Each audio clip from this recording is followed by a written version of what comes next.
Welcome everyone. Today we're sitting down with Anthony Hall, author of Pardon His Bedside Manners, A Man's Nightmare. His story is raw, powerful, and deeply human. A man's honest look at facing prostate cancer, fear, and healing.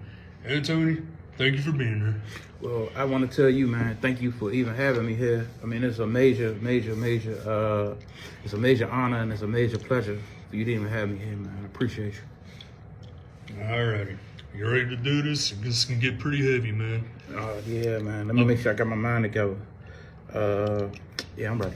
Alright, my first question, speaking of getting your mind together, man, I gotta ask, why you wearing a mask? So, the reason why I'm wearing a mask is for two different things. The reason why I'm wearing a mask, one, because a lot of times when I don't do social media, so a lot of times when I'm on social media, I see that people try to sell their face, They try to sell themselves, they try to sell whatever. I'm not here to really sell anything but the story that we're having. So that's one of the reasons why I got the mask, because it's not about the book. It's not about the cover of the book. It's about the story that I'm trying to tell y'all. And one of the stories I'm trying to tell is, it's just about the prostate cancer and just about, I'm a little nervous. So, everybody that's watching, just give me a hang in there with me. But it just kind of give me a little bit of putting the mask on is just kind of give me an opportunity to not sell my face. I'm not ugly or nothing like that, y'all. You know what I'm saying? But it just give me an opportunity for you guys to just understand what I'm saying. All right, with that being said, you want the book to speak for itself, right? So what made you want to write it? So, what made me want to write the book is, because when I went in, originally I didn't have any diagnosis. I wasn't diagnosed with anything. No symptoms, no nothing. My wife and my kids have been bothering me because I turned 46 and I had missed my exams. So my wife and my daughter have been bothering me about getting checked. Yeah. And I'm like, well, I don't have any symptoms, so once I go get this stuff checked, I'll be good. So I didn't think that something from my past would come to the future. I never thought that. And anybody that's listening or watching, any of my males that's listening or watching, I was born in 79. So when I would go to the doctors, they would check my temperature through my anal. So it wasn't under the thermometer temperature. So my parents would have to hold me down. My dad holding me down by my arms.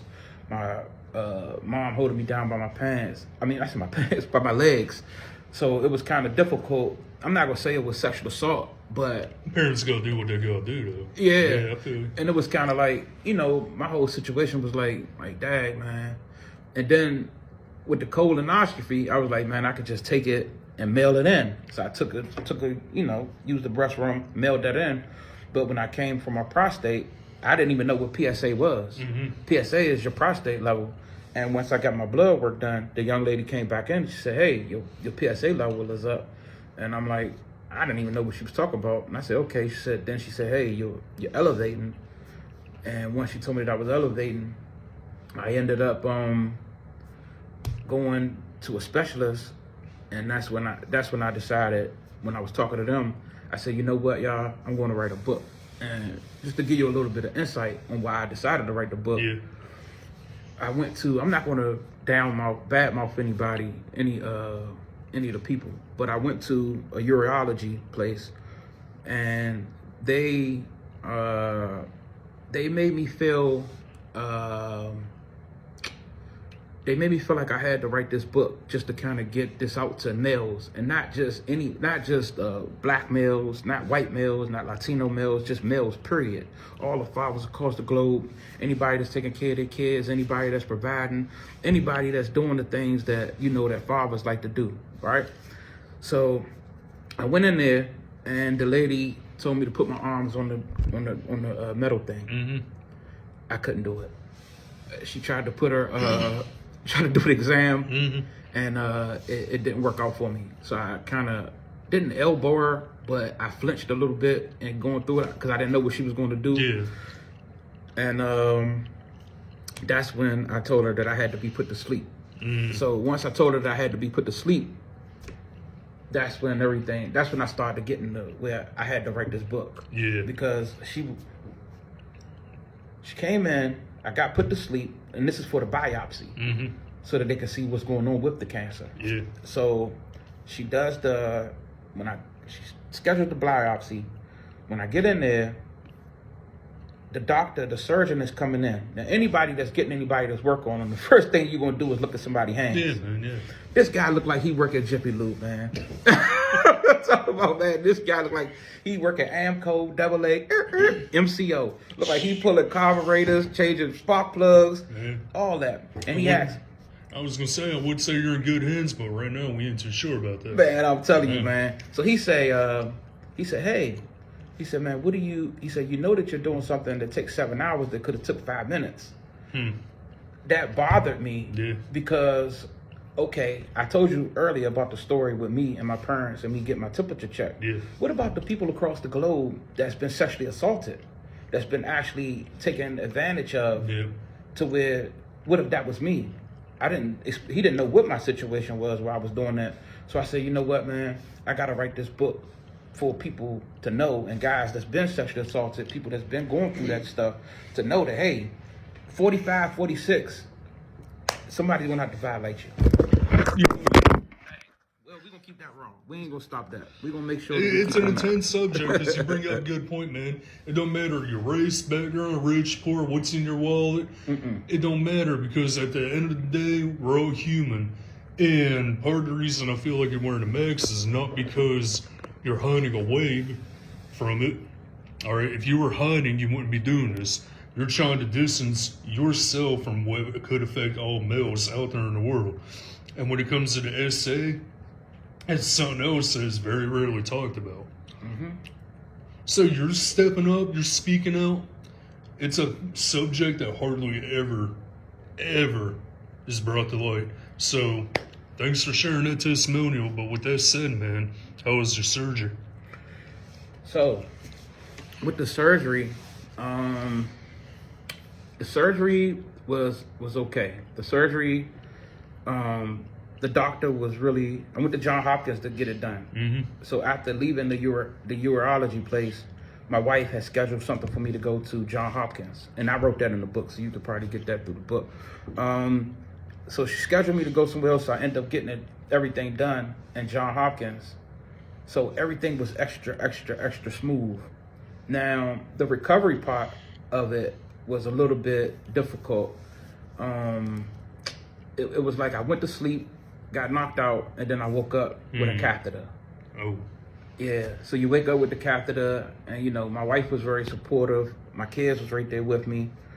The surgery, it kind of, I just told myself, you know what I'm saying, that I'm fighting for my life, my wife, my kids.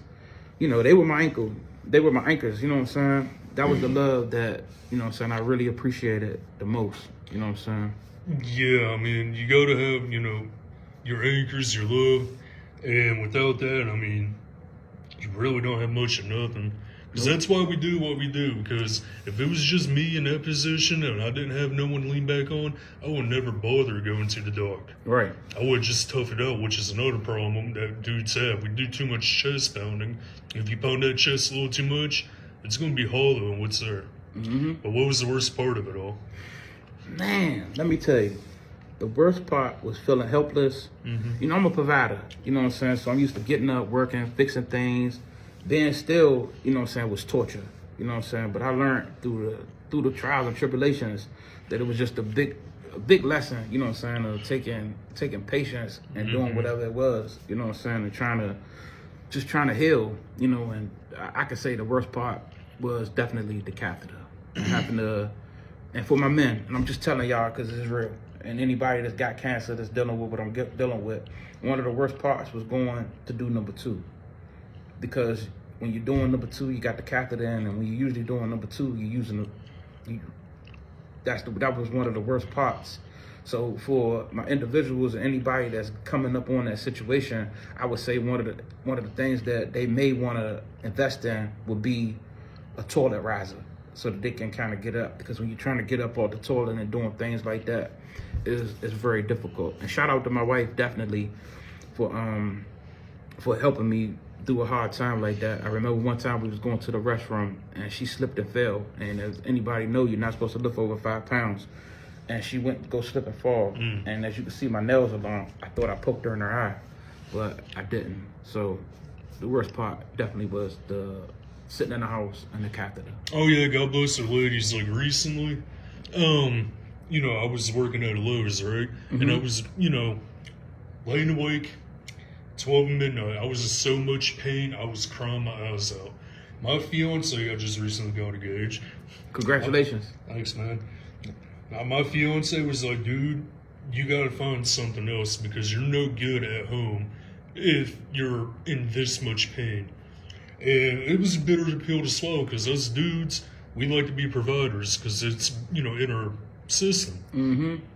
But our ladies are the anchors, man. They are. They are, and that's really good that she's looking out for you. I'm telling you, 24 years, man. That's good. Congratulations You, on that. Congratulations on you about to get ready to start your long journey, man. I'm telling you. Lessons learned right here, man, talking to you. Lessons learned. I'm telling you. But what would you say to someone dealing with this right now? Man, I would tell them first, breathe, take a second, talk to somebody, don't bottle it up. You know, I ended up calling the crisis hotline. You know what I'm saying? Yeah. Because I called the crisis hotline because I work on the crisis hotline. Oh.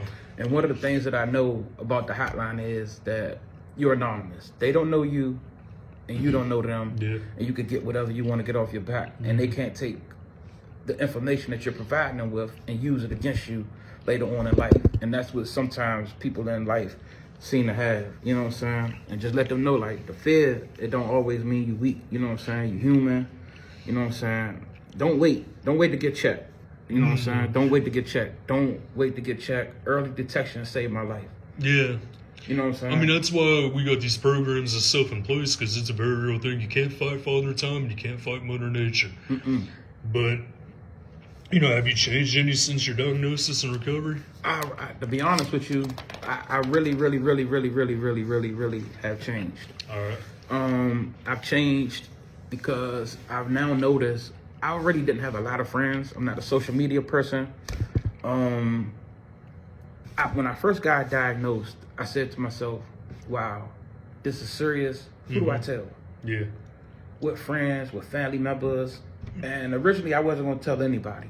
I was going to wait till I got through my surgery and maybe I was going to tell somebody 10, 15 years down the line. And then I started to think, and my kids in my ear, my wife in my ear, and she's like, hey, well, you may need to tell somebody something. So I ended up telling people, and the response that I got from a lot of individuals that I told, it broke my heart. Yeah. Yeah, because I thought that people would change with knowing that I got like such a vicious diagnosis, and they only got worse. You know what I'm saying? So a lot of people that I thought would support me and protect a lot of different things, it was like I tell you, I say, hey Jake, don't tell nobody, and then you tell this person, that person, and cross that boundary of the lines of what I got going on, and it make me question you as a friend. Do you respect me? Yeah, because something like this is very heavy. If you know, especially once again between two males. Like I've had my homies in the past. I reach out to them. You know, we talk about things. It isn't always about sports. You know, it's a very real connection. Like my fiance coming over here to interview you. She's like, "You're leaving me for another man." I'm like, "It's just dude talk. Right. It's dude talk because these are real conversations we need to have." It is. You're not lying. Yeah, and it takes more strength to admit that you need to get looked at and to fight through it rather than just letting, you know, it overtake you and then see the domino effect that it could cause to everyone else. Yeah. So, you know, you did good stepping up and doing all this, but what about your work? Did your job look out for you during recovery? How did it treat you versus your friends? So, that's a good question that you asked me that.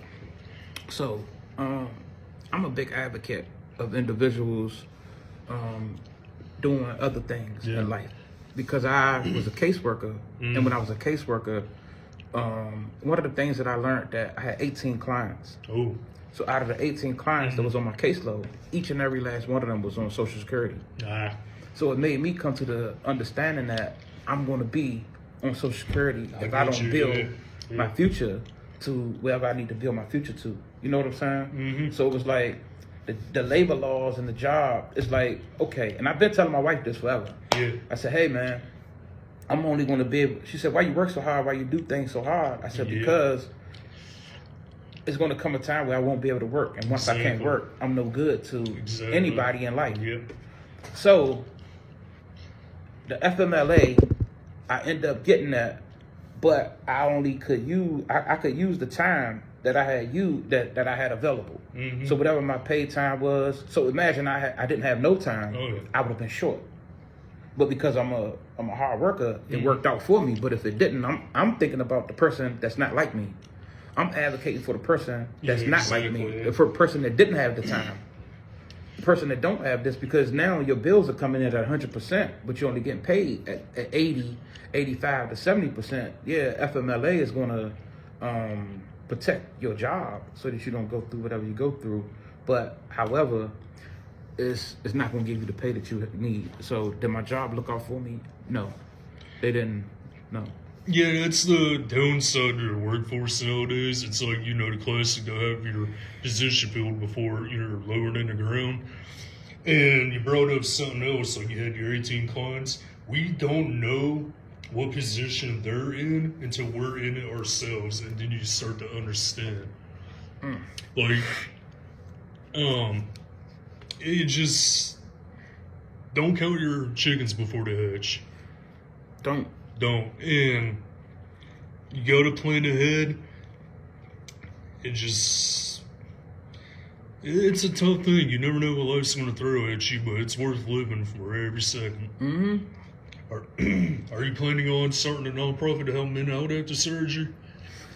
So that was another thing that I thought about. Mm-hmm. When I was going through the financial barriers of the job. I said, you know what, man? I feel like I have to do something. I feel like I can complain about it. I can make this video about it, but unless I'm actually doing something about it, I don't feel good with myself. So, yes, I plan on doing a nonprofit. And what the nonprofit will do is the nonprofit will raise money so that we can get, I'm not sure what type of cap we're looking for as far as the money.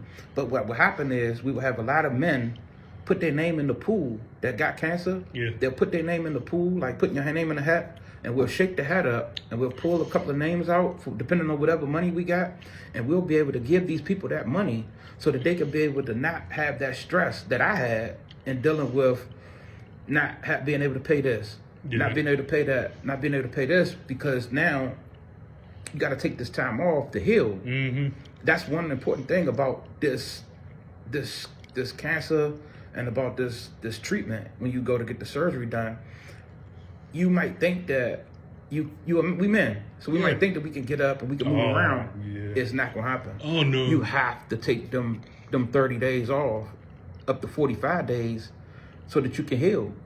And if you don't heal, you won't be able to get back out to get to that money. So when people are taking these days off, the people that don't have the time, I want to be able to take that money and give that to these individuals so that they can take care and provide for their family. That's the least I can do, because I wish somebody had a program for me and something like that was available for me. So that's something that I'm trying to put into place, but everything takes time. It does. It does. But yeah, it takes time, support, Yes. and most importantly, drive and determination. Yes. It really does. Yes. It really does. What's something you wanted to share that wasn't in your book? So I wrote the book and thought that I was aware of everything that was going on with my situation, but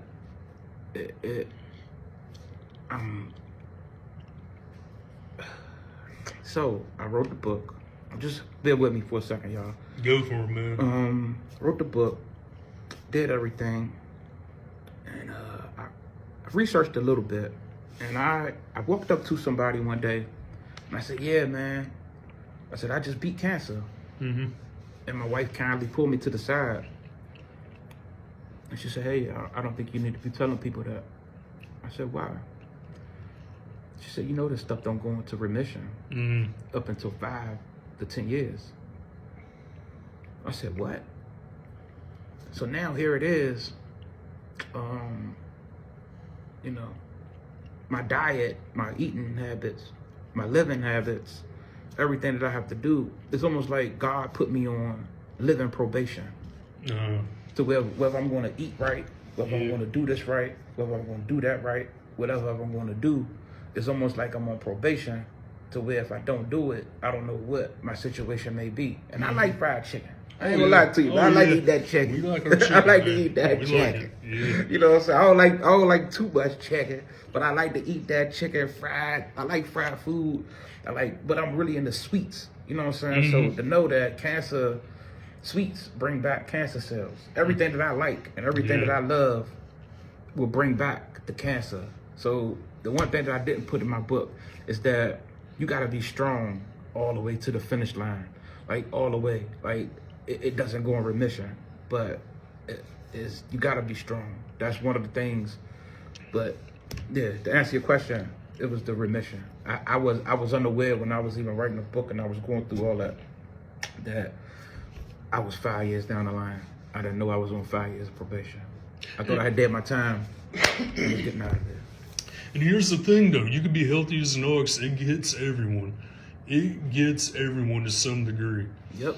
And you just gotta take care of yourself. But I'm a firm believer, the universe, God, whatever your religious, aspect may be, it will not throw nothing at you that you can't handle. So the fact that you're sitting here today, max or no max, speaks volumes. You learn on. So I definitely agree with you to the fullest. Exactly, my man. So what message you want to leave us with today? I just want to leave a message with everybody. First and foremost, I want to say thank you for having me. Oh, no problem, dude. I appreciate you to the fullest.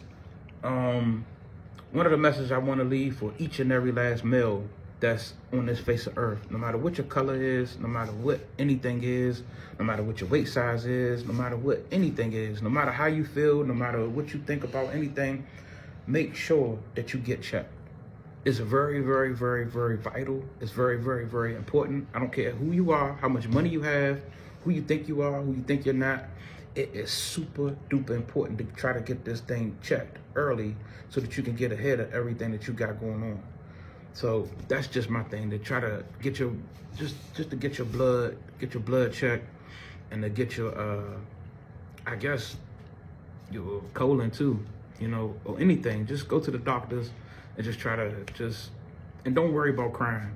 Don't worry about crying. Don't worry about no stigma, because as men we know, what I'm saying, the things that we deal with. So just be a man about it, I guess. Be a man about being a man. Exactly. That's a good way to put it. I mean, thank you for your honesty and courage, Anthony. It sort of reminds us that awareness saves lives and empathy heals hearts. It really does. And a little bit of empathy can go a long way. Sometimes all you need is a brother just to be like, hey, man, I got your back. Yep. Your secret's safe with me. We'll kick this ass in together. For those watching, you can find Mr. Hall's book, Pardon His Bedside Manners, A Man's Nightmare, available now. And if you know someone that's struggling in anything, call Crisis Hotline. Help is there. You're not alone. Even your shadow is with you most of the time. But you know what causes shadows? Bright lights. And it will always overcome. So, sir, thank you for your testimonial. Have a good day, man. Thank you.